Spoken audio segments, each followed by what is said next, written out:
This video was made possible thanks to NVIDIA AI. More details coming up soon. Supermarkets with empty shelves, trains running much less often than normal, and companies freezing entire departments. No, I'm not talking about Cuba, and I'm not talking about Venezuela. I'm talking about Ukraine. The Ukrainian economy is in trouble. But just to be clear, we are not talking about the problems that many of you will have in mind. In a country at war, you would expect to see high unemployment, skyrocketing inflation, and plummeting wages. But what if I told you that the opposite is happening in Ukraine? Inflation has already dropped to less than 5%. Job offers have increased by 50% in recent months. And according to the National Bank of Ukraine, salaries offered are already 45% higher than they were prior to the invasion. It may almost appear that its economy has improved with the war. So then, why am I saying that it's in trouble? Well, you see, when Russia first started its invasion, many companies closed, prices and unemployment skyrocketed. Yet, with the passage of time, the country has been recovering. For example, to replace fuels from Russia, alternative energies such as solar energy have been promoted, and new suppliers have been sought. Many companies that had to close down have reorganized and moved to Western areas, and others have simply changed their products to adapt them to the war economy. So what is the problem? The problem is labor. Since the war began, more than 6.5 million people have fled the country. Another 11 million have been trapped in Russian-occupied areas, or in areas very close to the front line, and 1.2 million more have been called up, that is, drafted into the military. We're talking about the fact that in just 2 years, almost half of the entire population has ceased to be available for work, and that is exactly what explains the following. Supermarkets with empty shelves, trains running much less often than normal, and companies freezing entire departments. There simply aren't enough hands, but it doesn't stop there. Of those still available, many are refusing to participate in the labor market. For what reason? Well, as you can imagine, although Hollywood movies make soldiers out to be brave daredevils, the reality is different. Logically, not everyone is willing to go to the front to shoot it out with the Russians. So to avoid being called up, they make all kinds of moves, such as the easiest thing to do is to flee and become untraceable. Change of address, change of telephone number, and what matters most to us now, change of job. If a Ukrainian is registered with a company, the military can locate him or her through the company. What's more, a law has recently been passed whereby companies must give an updated list of their employees to the military services. So in order not to be recruited, there are two alternatives, either to work in the underground economy or to remain unemployed. And that is precisely what is happening. There are analysts who estimate that almost 1 million men are in this situation. So what are companies doing to solve it? Well, salaries go up and up, but even so, they still have problems. We're no longer talking about looking for technical profiles with qualifications. It's that there aren't even people to serve in supermarkets. And you may be thinking, is this really important? I mean, at the end of the day, there is a war. People have to go and fight, and to a certain extent, it makes sense. The problem is that sending everybody to the front lines can be a worse remedy than the disease. And if you don't believe me, take a look at what the head of economic affairs of the Ukrainian parliament says.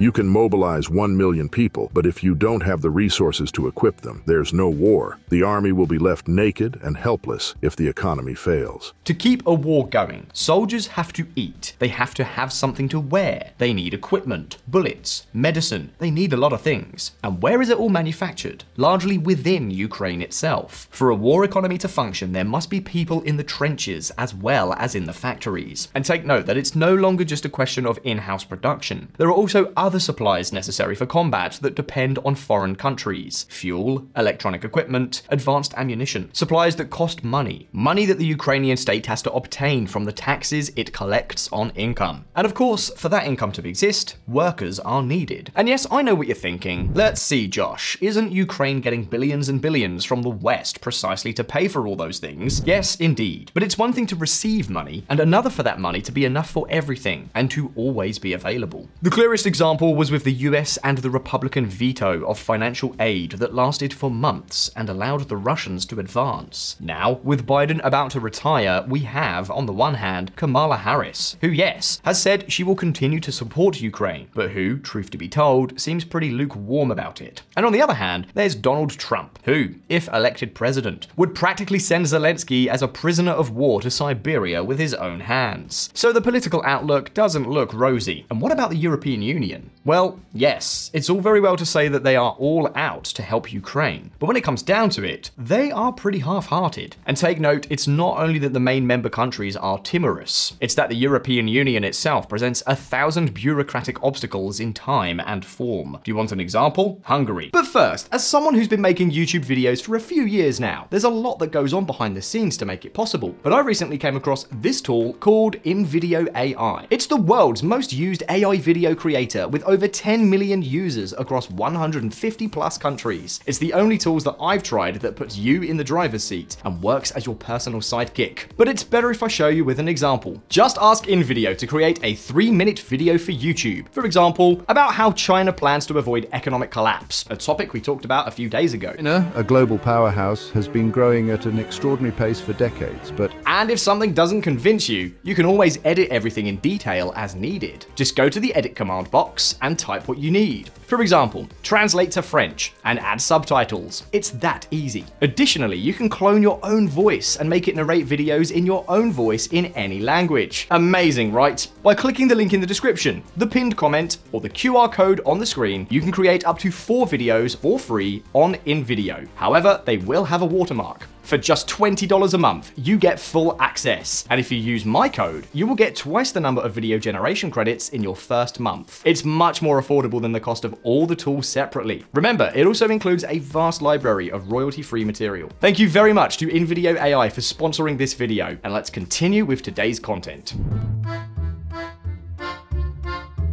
Viktor Orban's Hungary is only missing the leash to officially become Vladimir Putin's chihuahua. And not only that, if there is a tyrant in the world aligned with Russia, he seems to be there to defend him as well.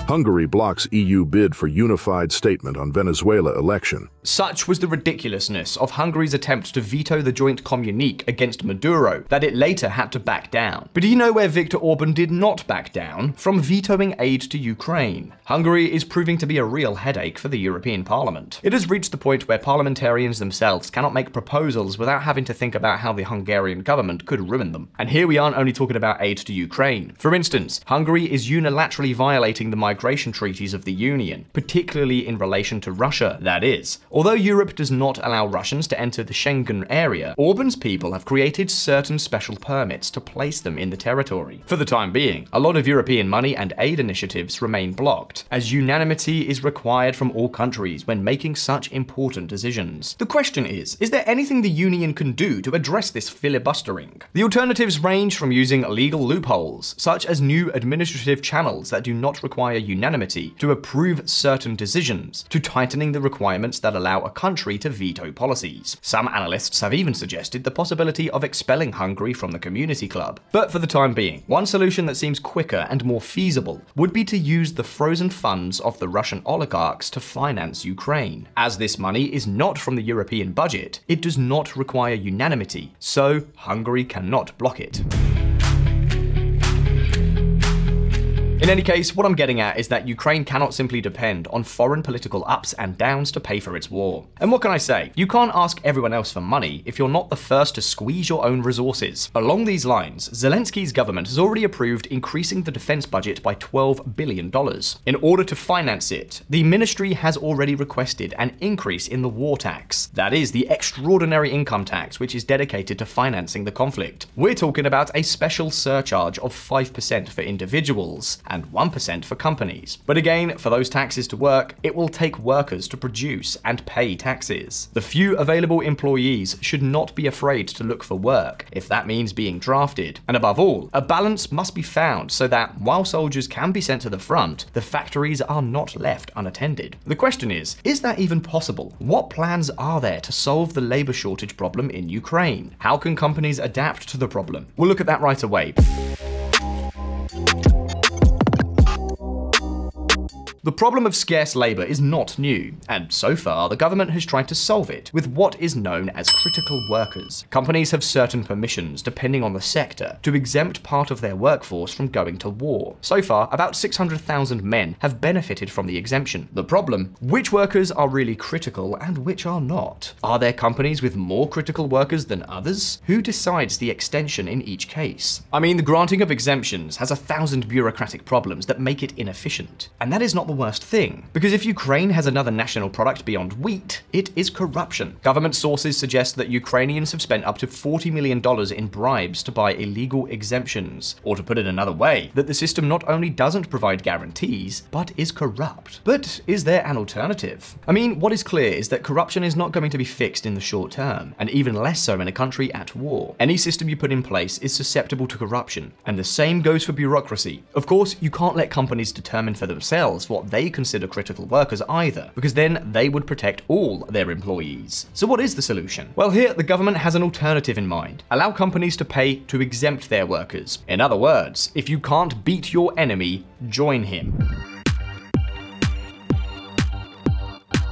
If the system already led to the corrupt purchase of licenses, then it's better that the government sells them directly. Whoever pays, and is proven to have paid, gets out of the war. Whoever does not pay, goes to battle. And there is no corruption here because the payments can be proven. The advantage is that with this system, all the money that used to go to corrupt officials can go to financing the costs of the war, and companies can determine which workers are critical and which are not, and pay for their exemption. More specifically, the proposal that has already been brought to Parliament would require companies to pay around $500 per month per worker they want to protect from the draft, and that would equate to a not inconsiderable income of $400 million for the state. But will this really work to protect critical workers? Well, think about it this way. $500 in Ukraine is a lot of money, if we take into account that the average income in the country is $350 per month. In southwestern Europe, the equivalent would be about 3,500 euros, which means that companies would not be willing to pay that amount every month if the workers are not really critical. By the same token, companies that are not very productive will not be able to pay. So while up until now the granting of permits depended on bureaucratic arbitrariness, now it will depend strictly on efficiency criteria. If you are not productive in the factories, you will have to be productive at the front. So what's the problem? Well, it clearly doesn't seem the fairest system of all. Many have criticized that marketing licenses is unfair to volunteers and soldiers displaced to date. Others say this measure discriminates between rich and poor, and others that it doesn't take into account the needs of the military. All these critics are probably right, but let me ask, is there an alternative? In war, justice, impeccable morality, and postmodern ideas often lose meaning in favor of efficiency. Basically because if you're not efficient in battle, well, the alternative is that a foreign power ends your freedom. And to be clear, the exemption sale measure is not only effective from an administrative standpoint, but it would be a great source of revenue that the military needs like water. Although, obviously, this is not the only solution that has been proposed.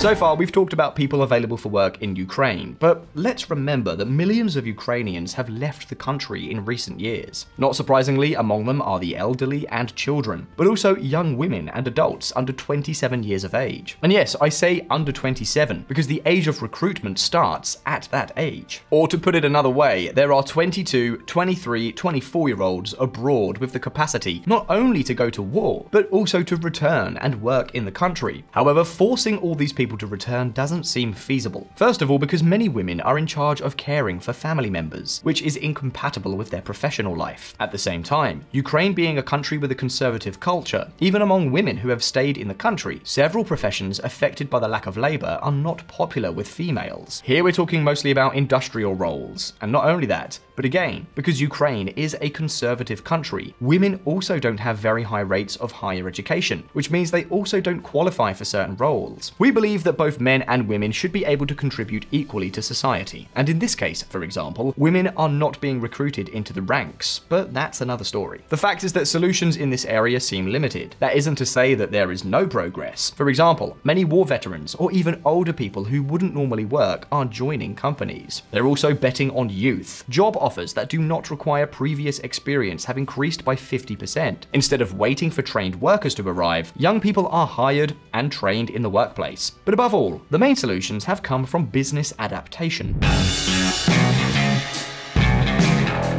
Let's be clear, there will always be tricks to try to incorporate more people into the labor market. But in the end, not many new people are going to come from where there aren't any. Most important of all, and what will make this problem go away, will be business adaptation. The question is, how can a company adapt to labor shortages? Well, in many ways. For example, one thing some companies are doing is closing less profitable business divisions in the short term. For example, in the documentation of this video, we analyzed the case of a food chain that froze its sausage department to focus on agriculture and logistics, which was what made it the most money. In fact, many business lines sometimes lose money in the short term because they are long-term investments. Do you want an example? Well, take the R&D departments. If there is a personnel shortage, what matters is saving the long term, and focusing the activity on what makes money can be an interesting solution. In that sense, another thing that companies are doing is merging roles of their employees. Imagine, for example, that an installation company that has a plumber and an electrician. If the electrician is sent to war, what could be done is to teach the plumber how to do electrical work. Of course, the result will not be the same, but the important thing is to adapt as well as possible. Now, if there is one star measure in all this, it is automation. Many stores have already started to automate processes such as payment systems. Yes, this is something that is happening all over the world, but in Ukraine, they need to adapt it at an accelerated pace. Surely the same is happening in other sectors, and particularly in those with a strong digital component, where AI could provide reasonable solutions. What does a designer need for a marketing campaign? Look, there are no workers, but ChatGPT can make you a very nice design. Now, if everything were that easy, we wouldn't be making this video. Because yes, business remodeling and automation can be very useful, but what does it take to make it happen? Money. A lot of money. Simply buying automatic checkouts for a supermarket, particularly in such a poor country, takes a tremendous amount of money. Imagine if you have to buy robots, or if you have to pay them a salary to train workers in new tasks while they are not yet productive. In general, these transformations could be financed by bank loans or venture capital investors. The problem? The problem is that the Ukrainian economy is not Silicon Valley. In fact, it is just the opposite. The financial system is a mess. In Ukraine, venture capital investors do not exist at all. So if you're a startup, or even if you are an experienced company, but you need to adapt, it is almost impossible to get investors to finance the project. As if that were not enough, after the outbreak of the war, the Ukrainian government imposed capital controls. That is, money cannot flow freely in and out of the country, so companies have a hard time doing business abroad. You have no idea how lucky we are in developed countries to be able to do whatever we want with our money. The fact is that in recent years, attempts have been made to find solutions to the problem. Naturally, private solutions that offer alternatives to financial controls. A case in point is Mercury, a company that, through some legal engineering, offered Ukrainian companies current accounts in the United States so that they could make collections and payments all over the world. And on top of that, they could receive financing more easily. Sounds like a great idea, doesn't it? Yes, it was too good to last long. Now, Mercury has had to stop offering its services in Ukraine. For what reason? The answer is, once again, state regulations. But take note, not Ukrainian regulations, but US regulations. As you know, about 20% of Ukrainian territory has been invaded by Russia. So what does that mean? Well, international sanctions against Russians also apply in these occupied territories. In other words, neither Mercury nor any other fintech can offer its banking services in that part of Ukraine. Now then, how could Mercury know that a customer of theirs is in the occupied zone or not? Well, you could try to find out, but there is no guarantee that you will get it right. And the problem is no longer that you make a mistake with a client, but that the consequences of making a mistake can be extremely harsh. Because if nothing else, the financial laws of the United States are terribly strict and their non-compliance terribly expensive. Even more so considering that the profit margins for these types of services in such poor countries are rather low. So what's the conclusion? Companies prefer not to take the risk and directly abandon their operations throughout Ukraine.